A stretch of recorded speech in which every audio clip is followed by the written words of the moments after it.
and welcome back to this channel. In this video, I will be showing you guys how you can duplicate objects on CapCut PC.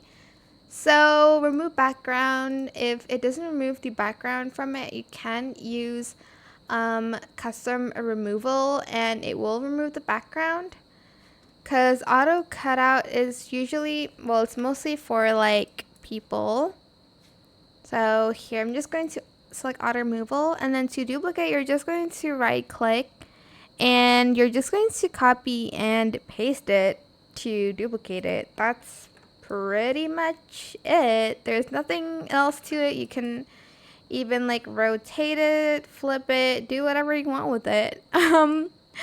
As you can see. But yeah, that is how you can duplicate stuff on CapCut. I hope it was helpful for you guys. Don't forget to like, comment, share, and also subscribe to this channel if you haven't done that already.